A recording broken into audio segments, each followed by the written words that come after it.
So I am very happy to welcome Kavita Datla, who is Assistant Professor of History at Mount Holyoke College. About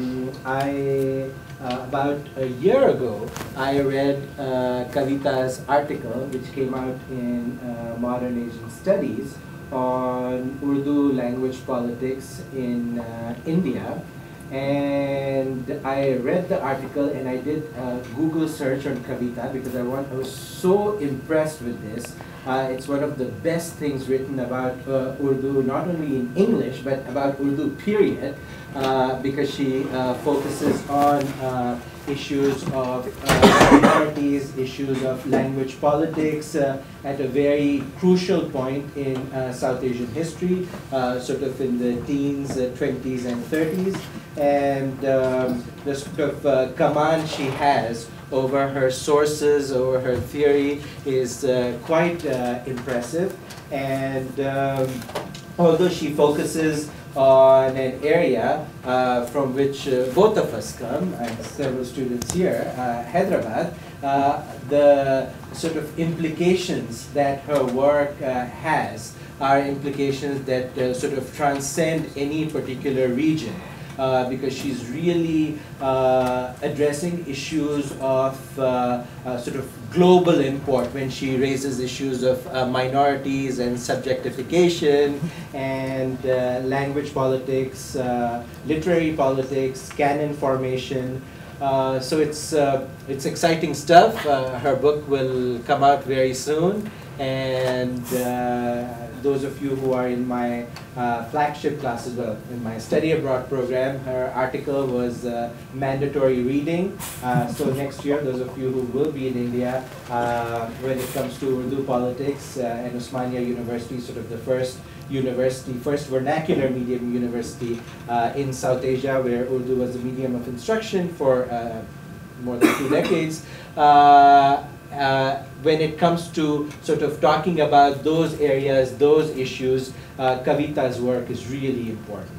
And so I'm delighted to welcome her to our program, our HUF program, our South Asian Studies program. And thank you, Kavita, for accepting our invitation on such short notice.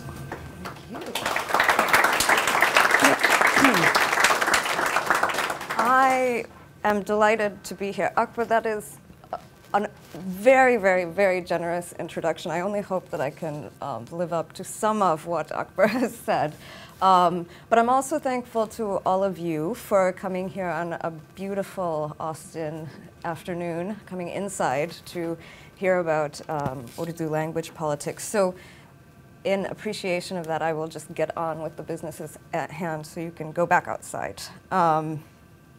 Okay, so a now growing literature on South Asian history, language, literary traditions, and politics has demonstrated how pre-colonial languages were transformed over the course of the modern age to be objects of an impassioned politics of difference. These transformations, which are similar to transformations that happened all over the world in the modern era, involved the standardization of languages through the medium of the printing press, ushering in the publication and dispersal of journals, tracts, educational literature, grammars, dictionaries, the proliferation of vernacular translation, educational and literary societies, and the association of particular territories and groups of people with exclusive language identities, the consolidation of vernacular publics that privileged certain caste groups in the Indian case, and the emergence and evolution of organizations that articulated political demands around linguistic claims. The Urdu language seems a particularly appropriate example of this transformation, twinned as Urdu has become with the fate of India's largest religious minority, Muslims, and with the state of Pakistan, where it is an official national language. Histories of the Urdu language are particularly and understandably preoccupied with explaining how the shared and flexible literary and linguistic traditions of South Asia's Muslim community came to be focused in the political realm on the Urdu language. So the Urdu language features as a linguistic and communal challenge in histories of the late 19th and early 20th centuries, and then again post-47, especially for the state of Pakistan with the independence of Bangladesh in 1971. The identification of separate languages possessing a fixed script, grammar, and literary tradition with distinct communities of people produced over the course of the 19th century an increasing acceptance of the idea that Hindi and Urdu were separate and competing languages belonging to Hindus and Muslims respectively. This was patently not the case, as both Hindus and Muslims had employed a variety of languages and scripts for communication and literary production. South Asia has always been a multilingual society, not only in the sense that a dizzying variety of languages are spoken there, but also in the sense that South Asian people themselves often speak or understand more than one language, even if they are not functionally literate in any. The association of Urdu with Muslims was consolidated despite the fact that at the very same time, from the 1830s, Urdu replaced Persian for the first time in North India and functioned as the official language of government over a large and diverse swath of British Indian territory, from Bihar, the northwestern provinces, and parts of the central provinces, extending to, in the second half of the 19th century, Punjab and the princely states of Kashmir and Hyderabad. That official language policy continued beyond 1900, when Hindi was added to Urdu in some of these territories as the official language of government, through to independence and the partition of the subcontinent in 1947. Widespread patronage of Urdu by colonial authorities was linked to the fact that unlike other vernacular languages of South Asia, Urdu was understood by colonial authorities to be a trans-regional language. So, for example, G.A. Grierson, who is the man responsible for a very highly ambitious text, The Linguistic Survey of India, believed that each individual had a mother tongue, and those people could be located on a map, and so hence could languages be located on a map. The exception for Grierson was what he called literary Hindustani, in its Urdu and Hindi versions and their different literary styles.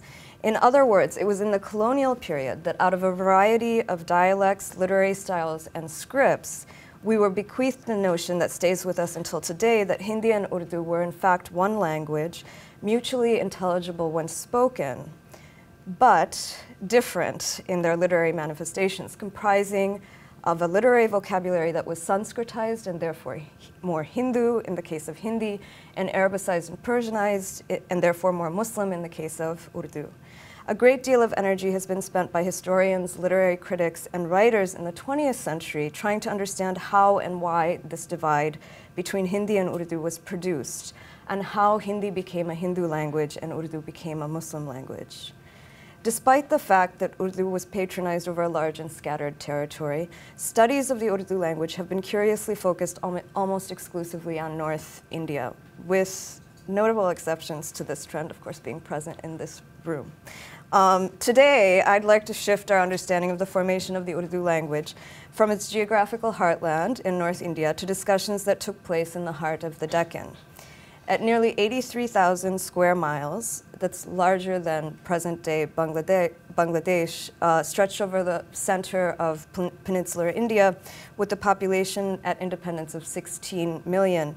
The Hyderabad state was one of the most important of the 550 native states that were central to the administration of British India. It was in the capital city of that state that Muslim intellectuals drawn from all of India established India's first vernacular university, a university that would encourage research in and teach all university subjects, from history and the humanities to science and medicine, in a modern Indian language, that language being Urdu.